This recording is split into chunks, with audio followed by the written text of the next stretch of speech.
Hello, this is Joe Berman with the Brand Spotlight, and we are live, episode one. We are interviewing Will of IQBAR. Hello, Will. Hey, how you doing? Great. How are you today? Good. That's good. So we will talk about IQBAR, their brand mission, how they came to market, and we're launching a series called the Brand Spotlight, interviewing different brands, and the focus is really to learn about their brand mission, their products and services, how they came about, and then very importantly how they brought it to market. That's going to be a focus. In the meantime, I just want to obviously, we love sponsored episodes. It is sponsored. We're just launching, but it's sponsored by my agency, the one that I built up, Brands Connect. That's brands with a Z, BRANDZ.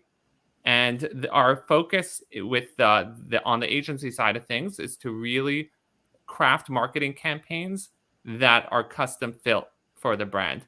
Without further ado, we will start this episode.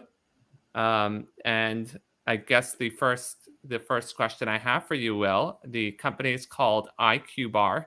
In a sentence or two, can you take us on an abstract level? What is your brand mission? What is your brand? How would you define it quickly? We're a brain and body nutrition company. One more time. We're a brain and body nutrition company. Brain and body nutrition company. I assume that means really healthy for your brain, as we're seeing a lot of research about brain health, and you've put that into your packaging. How long ago did you start this company? I started it. I ideated on it for about a year and worked creating prototypes and things like that throughout 2017, but it really started in earnest January 2018 when I launched a Kickstarter, and then that went well and fulfilled our first order in mid 2018. So actually in the marketplace about 4 years ago. Oh wow. Any one or two things that it really inspired you, really convinced you to start this brand or take it to the next level? It was a lot of things. It was a confluence of things. I was not, candidly, I was not super passionate about what I was doing at the time. I was great company, great team, but I was selling and marketing software to oil and gas companies, and I just wasn't that interested in software, and I wasn't that interested in oil and gas companies or that industry. And I also I had always wanted to be my own boss. I had always wanted to create something from nothing, create a product, a tangible product that made people's lives better. It was a combination of those things. And then in 2016, 2017, the whole food revolution, so to speak, was really kicking off with Whole30 and paleo, and keto had not taken hold at that point, but people were just getting excited about eating healthier. And I read a series of books too that totally changed the way I thought about nutrition. I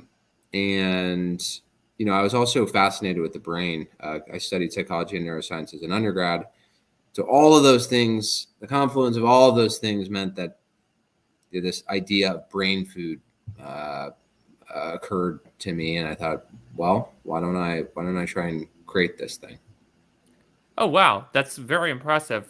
If I'm understanding you correctly, it was really a holistic, organic process that brought you here.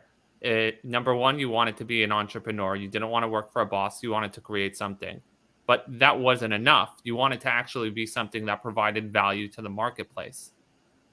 That Yeah. together with your background or your really hobby or passion, whatever you want to call it, of really studying the brain and body, is really what caused this brand to kind of almost automatically launch. Not that you didn't work very hard for it, but just that line of thinking. Yeah, it was I believe you have to be inherently interested, and I would even argue passionate about whatever the subject is. But I think a lot of people think, you start a cookie company or bar company or a drink company or whatever, and your passion has to be, let's say, brain food.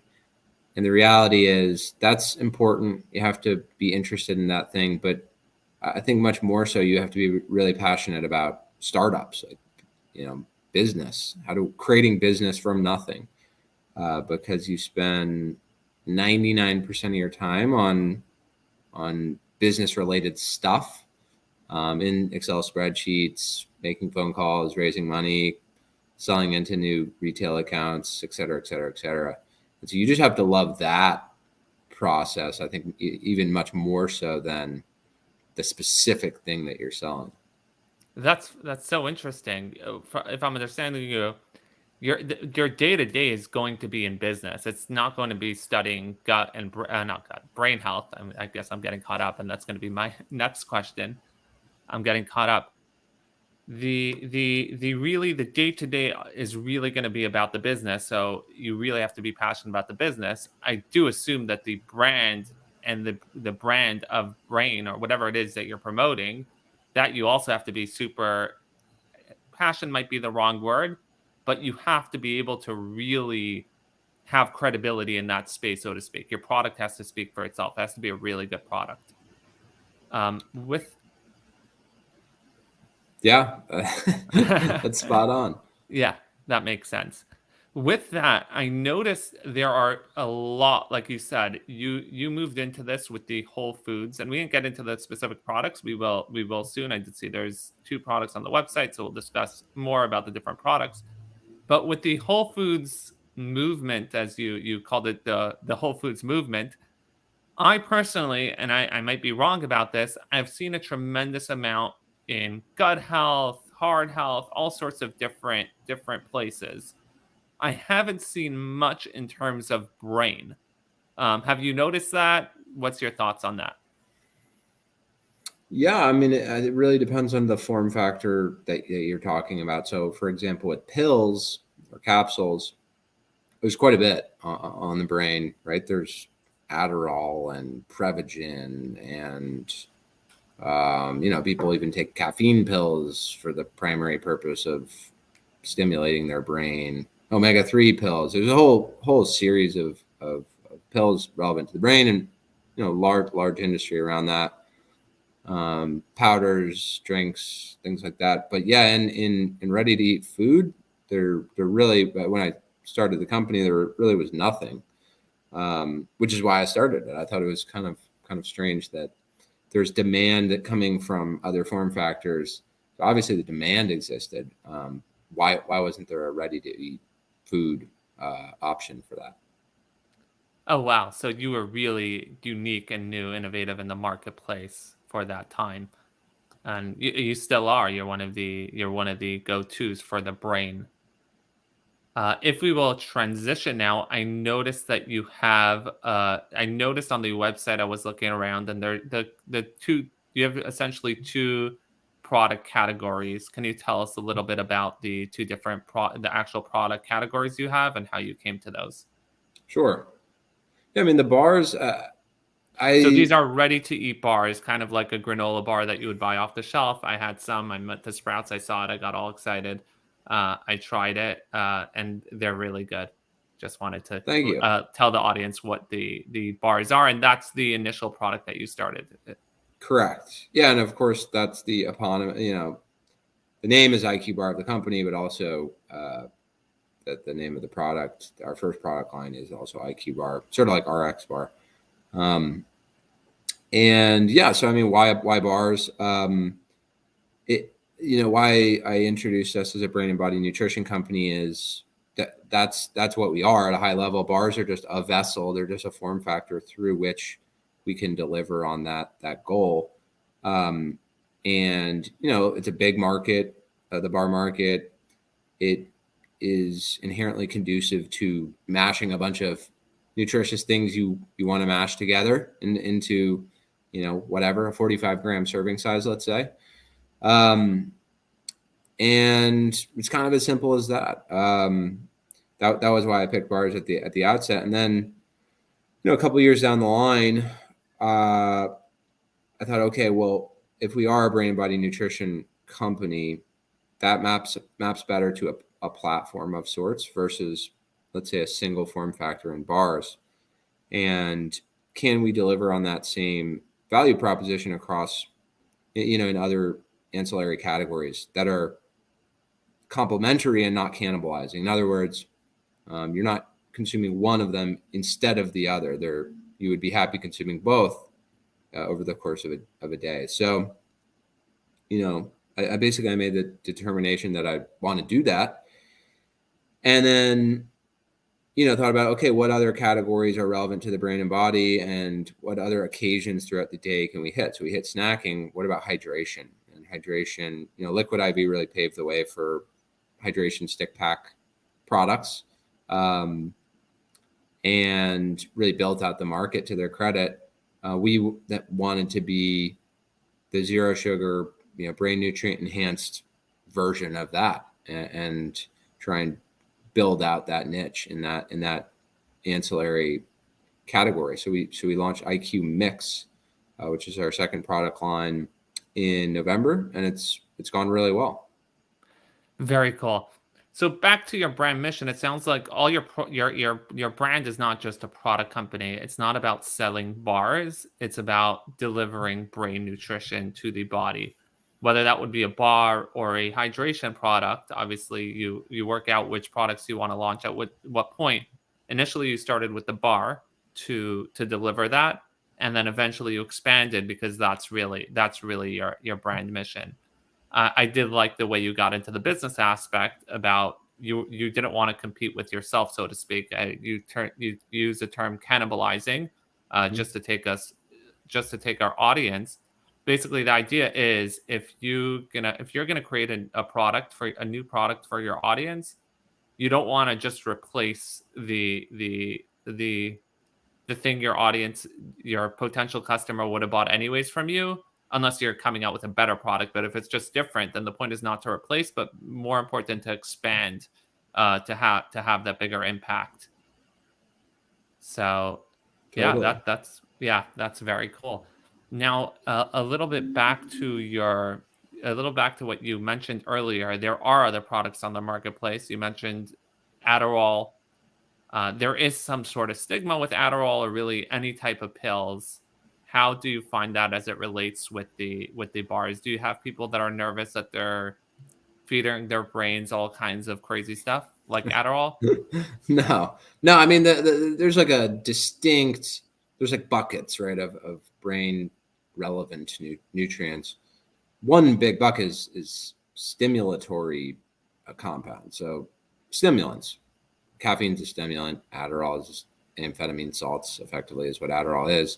Stimulant. There's a series of stimulants. We don't play in that space. We actually, our original bar, we had caffeine in it because we thought, it's a nootropic. It literally makes your brain work faster and better. And it's a stimulant. And stimulants work, right? That's why there's a reason everyone drinks coffee every day. But we found that people didn't really want to consume caffeine in a bar format. Like the thought being, like, why I don't eat a bar for that. I want to drink my coffee and have a snack, and I want to be able to eat this at night and not have it keep me up at night. And so we took it out and we went entirely the non-stimulant path. Which is really just like the brain health path, versus, let's say, short-term brain function, chugging a Red Bull and when I'm studying for an exam type thing. So what does that mean? That means compounds like omega-3s, vitamin E, medium chain triglycerides, aka MCTs, flavonoids, which is a compound in berries, cocoa beans, matcha leaves, things like that. So yeah, we really, no one would ever think that our bars are an analog to, let's say, Adderall, because one is stimulatory and the other is just whole food ingredients that are rich in compounds that are, generally speaking, brain healthy. Cool. With stimulants, there is always a concern about taking too much. If you have too much coffee, you're going to get jittery. If you take too much pills, there's negative effects. Do you have that with your product? Do you recommend the max? No, we don't. I mean, we're talking about like almonds and blueberries, and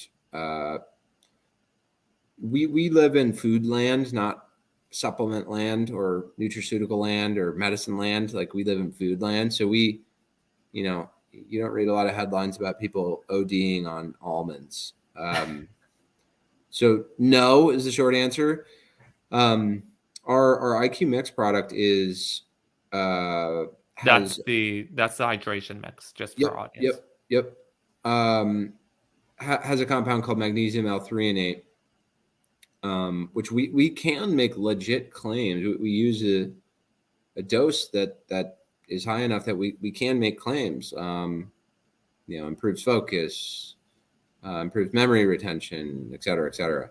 There's been a whole series of studies done on that compound. We use that compound at an efficacious dose, and we could do that. But we actually choose not to, really, because, again, we don't want to live in nutraceutical land. Yeah. And also, but why I got on that track is even that, I mean, you can drink 8 stick packs of it. There's no problem. You can't really, like, quote unquote OD on magnesium L-threonate. It's called Magtine is the trademark of the active Yeah, ingredient. magnesium is it's a lot. I see a lot of companies advertising magnesium lately. Yeah, I mean, and well, it's involved in hundreds of enzymatic processes throughout your body, so it's a critical mineral. The one we use is a specific type of magnesium. So basically, the molecule is magnesium and then threonate, and threonate part of the molecule ferries it across the blood-brain barrier. So it's actually the only kind of magnesium that can enter your brain. So the threonate is kind of like a key into the brain, but whereas like magnesium citrate or magnesium chloride or whatever, any other type of magnesium cannot cross the blood-brain barrier. Cool. So we spent a lot of time speaking about the brand, speaking about the first product, the IQBAR, a little bit about the hydration mix. Now I want to move to how you brought it to market. You mentioned before that you initially launched a Kickstarter. How did you market that Kickstarter? Yeah, it was it was a crazy time. So I had no money. I was one and a half man show. I had a guy part-time helping me with it. And we didn't even have a product, really. We had a prototype or series of prototypes. So it's Kickstarters are really hard. You effectively have to drive all the traffic to your Kickstarter, at least to a point, and then you hit a momentum threshold, and then you start getting organic traffic from the platform itself. But you have to drive all Yeah, that. people think that you just post a Kickstarter and people come. That's not how it works. You have to actually Yeah, drive people there. yeah, not how it works at all. So anyway, the challenge was like, okay, how do I get a ton of people there? I don't have the money, to run Facebook ads or whatnot to get them there. So I need to get a lot of people there cost effectively. And so I created just massive list of friends and family, and that ended up being super helpful. But what really did it was I found so I went to Harvard undergrad, and there at Harvard on campus there's a library and has these things called Red Books, and in the Red Book is the entire alumni directory for any given year. So like class of 1989, flip through it, and it has everyone's name, a little blurb about them, and then their email address. So I literally I took a photo basically of every page and just started flipping through every page, and did a picture to text conversion, utilize a picture to text conversion software, and just pulled like tens and tens of thousands of alumni email addresses out, and then basically created these campaigns. I did the same thing for Harvard Business School. I did the same thing for the colleges my parents went to, and like I would just get any little tenuous connection, like where someone went to some school. I would try and rip their entire directory. My wife went to BU, Boston University, and I did it for their directory. And so I just created these lists of like 80,000 people. And then candidly, I like ruthlessly spammed them.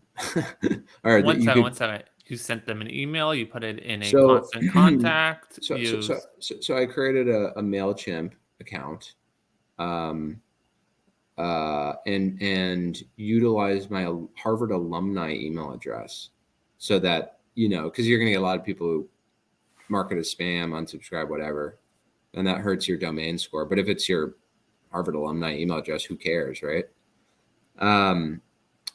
So yeah, and I was basically just like created these email flows where I was like, hey, my name's Will Nitze. I started this company, played the whole small business. I'm just trying to make it, trying to hustle. Like I'm just one guy with a dream. Like help me achieve my dream. And it would mean the world if you checked out my Kickstarter, something to that effect. And by the way, I was class of whatever, class of 2014.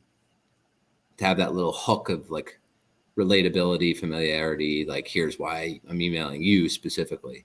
Of course, it gets more difficult when I'm like emailing like my mom's college class. It's like my mom was class of whatever, Did you That's craft separate emails like yeah, for your mom's class? My mom. Oh wow. So yeah, you did. Wow, that's a tremendous amount of work. yeah. Just for the audience, I know you mentioned domain score. This is a little bit of a technical term. If you create a website, if you create a website and then you create a like what I just did as we launched the brand spotlight, thebrandspotlight.com. I have an email, joe@thebrandspotlight.com. If I start just spamming people from that email address very quickly, right away, Google's the engineers who get paid thousands or a lot more than thousands of dollars at Google have caught on to people like this, and they make sure to make sure that it will be counted as spam. Whereas if it's from a more reputable company, they're looking at your email in regards to the entire domain. Most of the domain, it's going to have a good domain score. It's going to be it's essentially just a reputation score. That's just a little, but it's very impressive the amount of nitty gritty hustle you really had to do. People look at entrepreneurship as you know, make a lot of money. These influencers, they post pictures at the beach. It's working a lot less than minimum wage in the beginning. That's what people Oh don't yeah. realize. Well, working for zero. Yeah, yeah, um, yeah.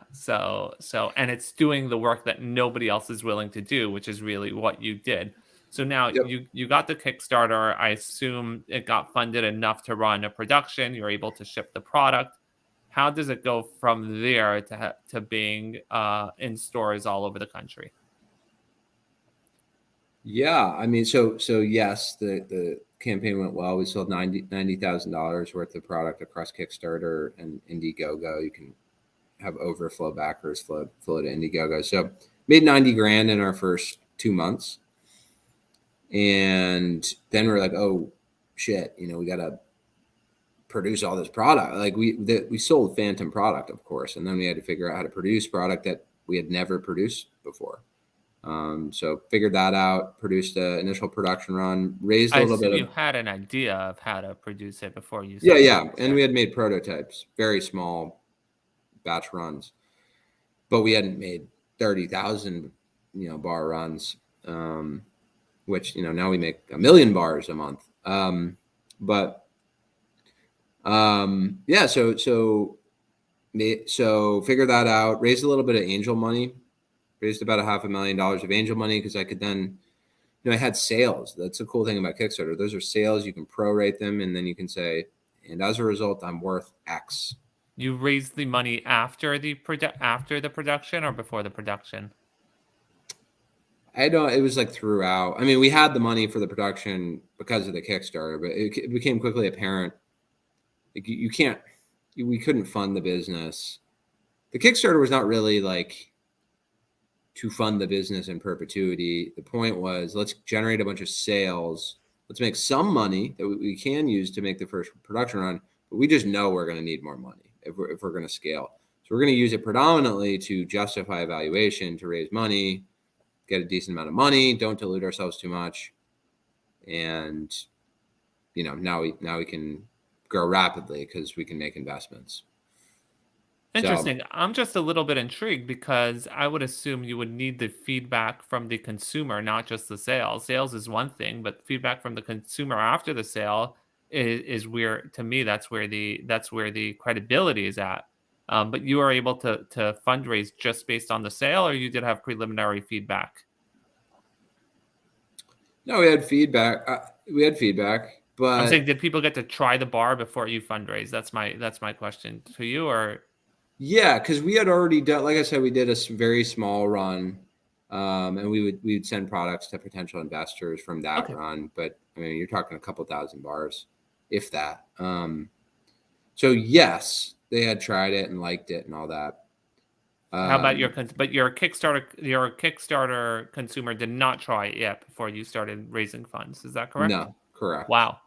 Wow. To me, that's pretty impressive. Yeah, sort of. You, you, by the way, you just know, like, you're gonna change your product so many friggin' times. Like, it's the first iteration is like not even remotely close to, for instance, what we sell now. So it's more so like, is there a market for this? Do thousands of people want this idea? And then, okay, I can make like a pretty good tasting bar around this idea. So it's just seeing the forest through the trees a little bit.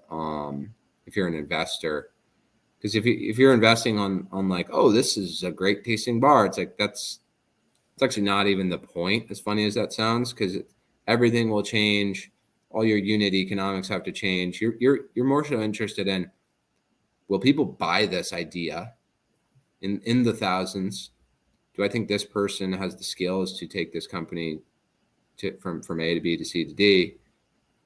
And is there a proof of concept? Are there sales? So anyway, Kickstarter answered yes to all of those pre-qualifications to raise money, and we raised money. And then yeah, we just rolled that into a website, rolled the website into an Amazon presence. Obviously, I make it sound simple. It was incredibly difficult and challenging, and we didn't know how to do any of it. And I was a one-man show, and then raised money, and I hired an ops guy, and that was huge because I doubled my capacity. And then, like, it's just been a total roller coaster ever since.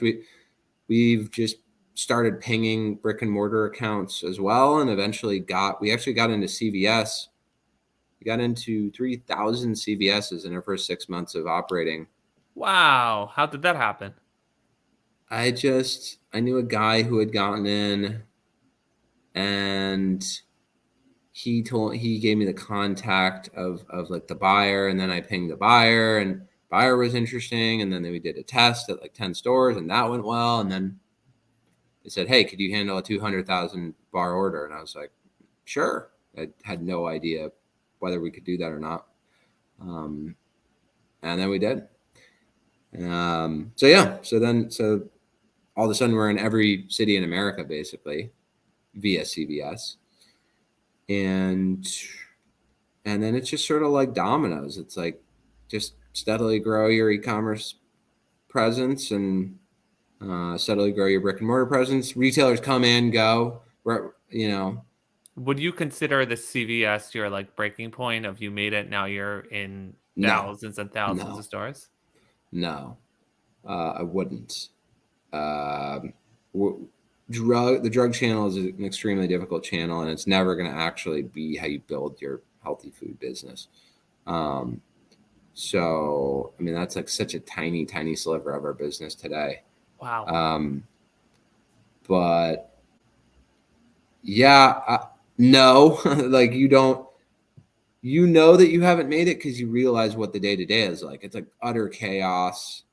You never know if you're going to be able to fulfill anything or make it to the next month, or so you're never like, oh, I've made it. You're like, how do I survive till next week? Still to this day, it's like that.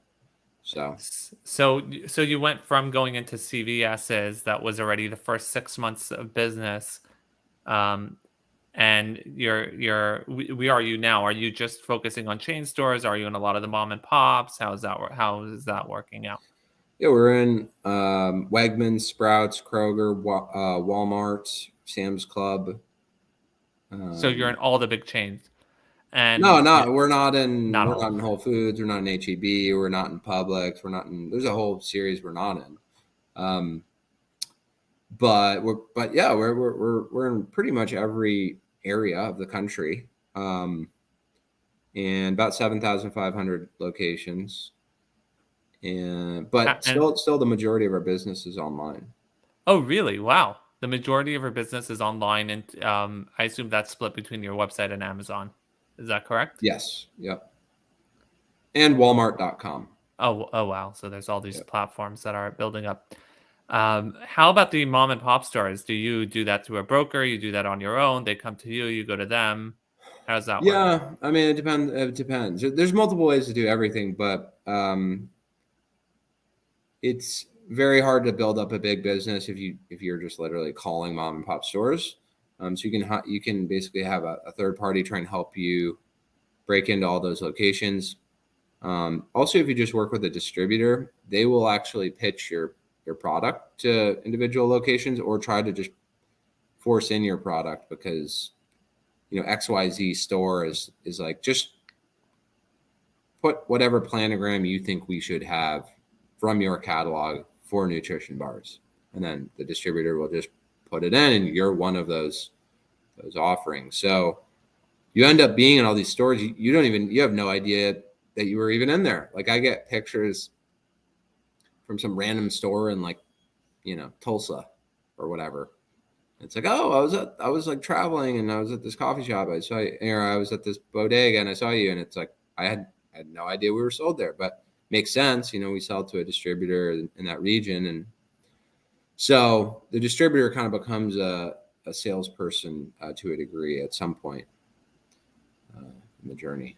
And are you mainly focused on getting into stores, or are you doing other focus? That's obviously the traditional route, getting into stores, or are you also focused on other sorts of marketing, other forms of marketing, be it social media, paid media, etc.? I mean, we do it all. We do it all. I mean, we're very focused on brick and mortar and Amazon and our site and Walmart.com and Sam's.com.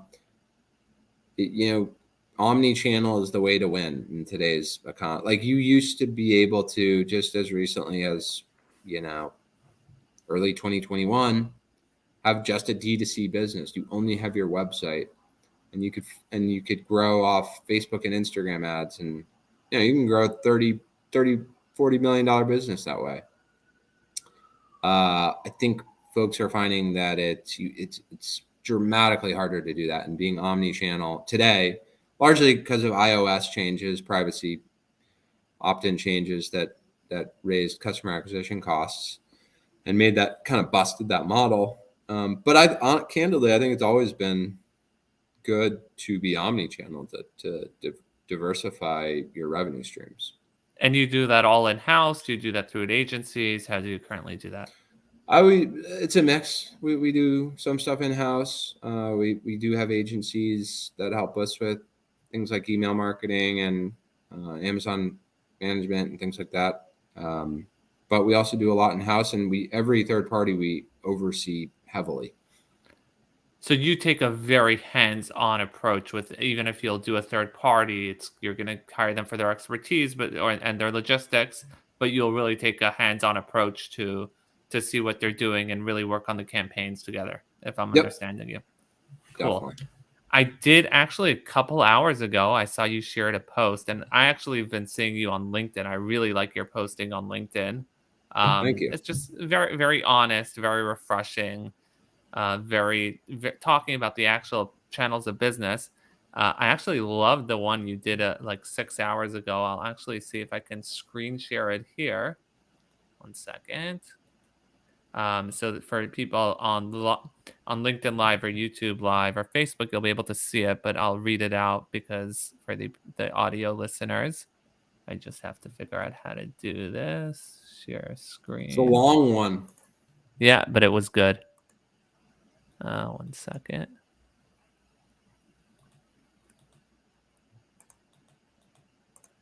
1 second. Let me figure out how to do this.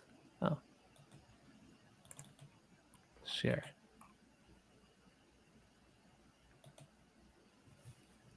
Oh wow, I have to get closer to read it. Actually, I wonder if my read aloud. I can summarize it if you want. Yeah, I actually wonder if my read aloud will work on this. Do you hear it?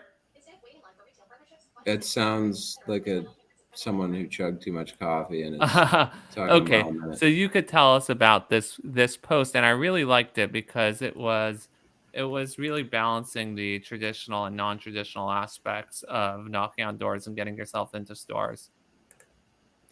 Yeah, I mean, the basic idea behind it is, I think a lot of people, there's like two types of companies. There's companies who try to do things traditionally, which is incredibly difficult because you don't have enough resources, you don't have enough people. You know, just going through the quote unquote front door is a very hard way to grow a startup rapidly in this space. And the front door is a metaphor, of course, for doing things the traditional way. So in a context of, like, let's say you want to get into a brick and mortar grocery retail chain, waiting for their review schedule. They do a review once a year, and they look at a category, let's say nutrition bars, and you submit your bars and you have a pitch deck, and you get on, hopefully you get on the horn with the category manager, and you tell him or her why you're great and why they need you. And then they say thank you, and they evaluate you, and then they send you an email that you're in or you're out. Like, that's the front door. And by the way, there's an analog to that in fundraising and hiring, and there's a front door for anything that is just sort of the quote unquote way things are done. And if you look at all of the companies that have seen outsized success and rapid growth, and the ones you see in online publications and on LinkedIn and Twitter and yada yada, all of them don't do it that way. They take the back door effectively. So what does that mean? That means they do unconventional things to short circuit growth. They figure out ways to get the category manager's attention in a not via that standard review cycle process, or they'll figure out a way to raise money in some creative way through some alternative fund. Maybe it's like the alumni fund of one of the founders or something like that, versus, let's say, a traditional venture capital institution in the food and bev space. Right? So they get crafty around fundraising. They get crafty around getting media mentions. They get crafty around getting influencers to talk to them. Right? They take a back door in a variety of ways to everything they do. And it's not to say, and part of the point of it was, it's not that they're smarter. It's not that they're a genius. They actually, in many cases, don't know which, unconventional path will get them there. They just have more at bats. They're doing 5 unconventional things at once, and then one of them hits. And then they look like a genius, of course. But they're not a genius. They're just going at it. They have more at bats, and they're going at it in unconventional ways. Do you have a few examples that you don't mind sharing with us that you've done or that you've seen done? Yeah, I mean, so in the post, I listed a few.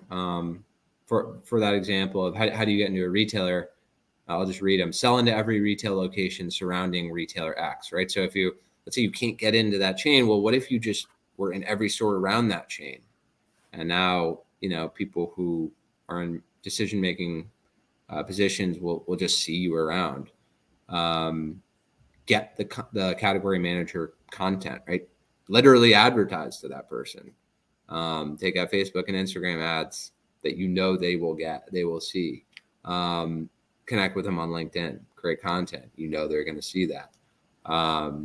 Figure out events that they're going to go to. Make sure you run into them. Create good storytelling around hey, we'd be better than this brand. Here's why. Hey, you have gaps XYZ in your set. Here's why we're the best guys to fill those gaps. Hey, all your customers already buy us. They buy. Here's the data. Here's the Amazon data. Whatever. Tampa is our third best market. You're in Tampa. Obviously, we're a good fit. Things like that. All of those are backdoor, quote unquote, paths that then some of which or some combination of which lead to success. The category manager is saying, okay, we'll take a flyer on you.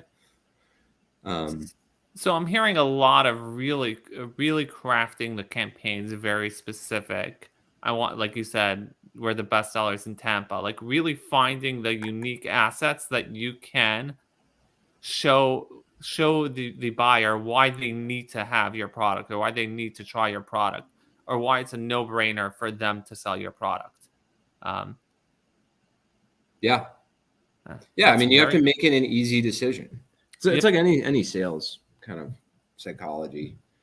Wow. Make it so it's impossible to say no, or so that the person would feel silly saying no. Wow. Oh, wow. Thank you so much. We spoke a lot about how you brought the original bars to market, a lot about the brand. I'm just curious, the process behind the hydration drink. How did that come about? You started before, and how is that working, bringing that to market?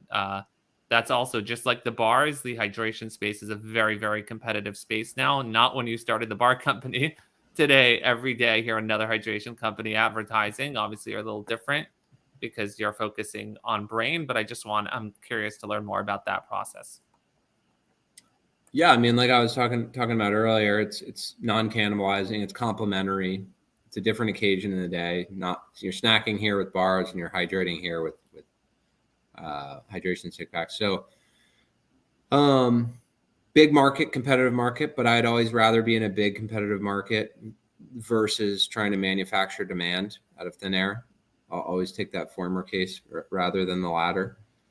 And is there a reason? Do you feel like your product stands better? Like you're better at competing because of the product is a better product, or it's just a different, or is there something else? Yeah, you want to carve out a niche, of course, and be different and have a unique selling proposition. But also I think I can outcompete. Most so then players. You don't have to let other people create the demand and then just show why yours. I mean, you're taking share. You're taking market share. I think you're also creating market share. There's a good book. I don't know if you ever read Blue Ocean Strategy, but I've heard of it. Never read it yet. Yeah. So this concept of a total addressable market, it's kind of like a BS concept. It never is what someone says is the TAM is never actually the TAM, because you can pull people into your category. TAM means total addressable market, I assume. Yeah.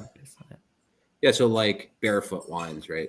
They pulled in a bunch of people who were not quote unquote wine drinkers because they're not, floofy, like connoisseurs of wine. They want an alcoholic drink. They don't want to spend too much money on it. So someone would have said, well, the TAM of wine is X. And then Barefoot came along and they said, no, actually it's X plus Y. Y just hasn't been pulled into that market because there hasn't been a good offering for them to pull them into that. So it's not, so point being, you're taking market share, but you're also opening up, to demand that of folks who, let's say, like don't even or haven't consumed hydration stick pack products in the past.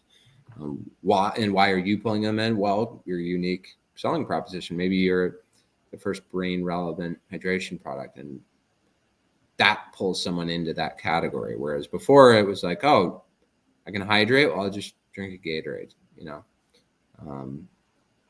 So anyway, those are a lot of the considerations. Have you found what are the challenges compared to your last product that you're finding with the hydration product?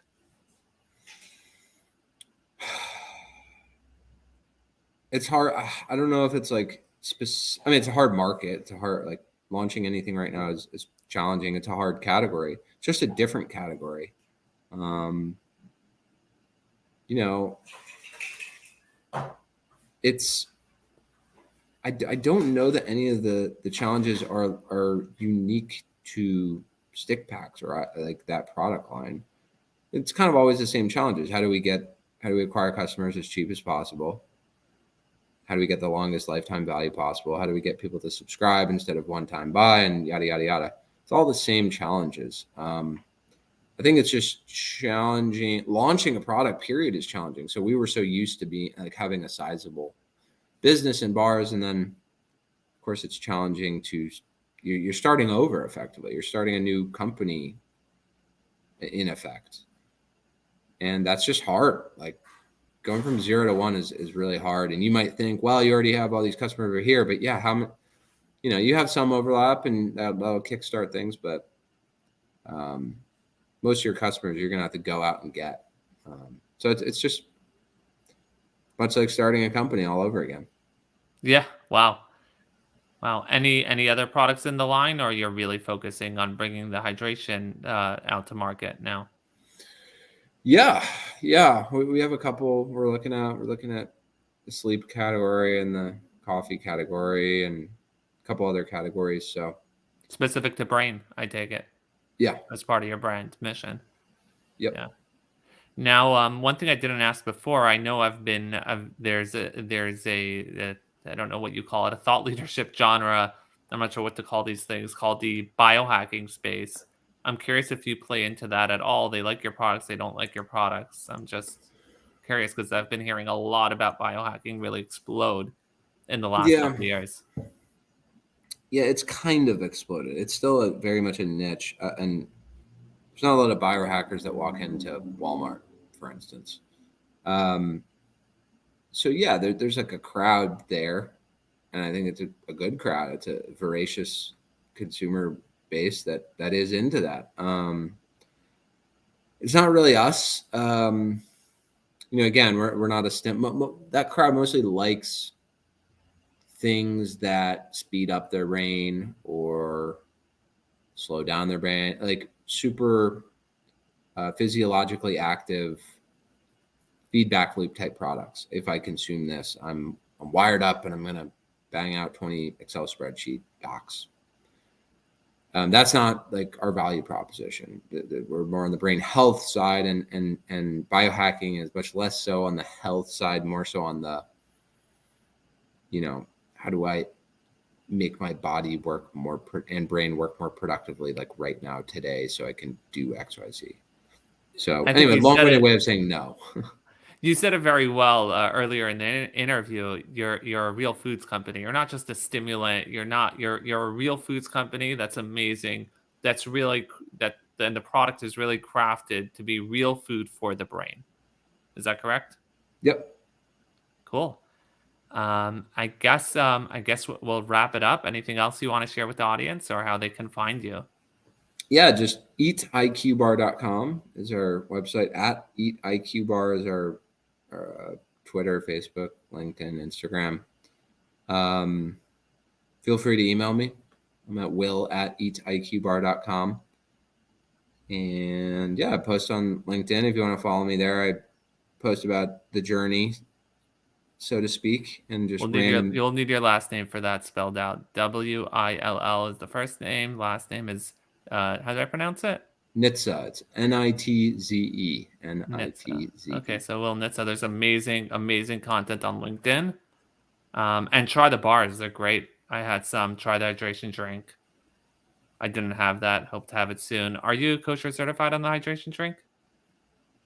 We're I think not I on was the looking hydrate. at It that. is kosher. Every ingredient is kosher. We just didn't. We will for our second production run have the end product be Oh, okay, cool. So I'll certified. definitely be able to try it soon. I have dietary restrictions, but it's amazing, good for you product. Thank you so much, and Yeah. it was a blast. This is episode 1 of the Brand Spotlight. Originally streamed on LinkedIn Live, Facebook, YouTube. We should be continuing to do so. And the audio is to be repurposed for the podcast. Everywhere you could find the podcast, you could find your podcast, any app. Just search the Brand Spotlight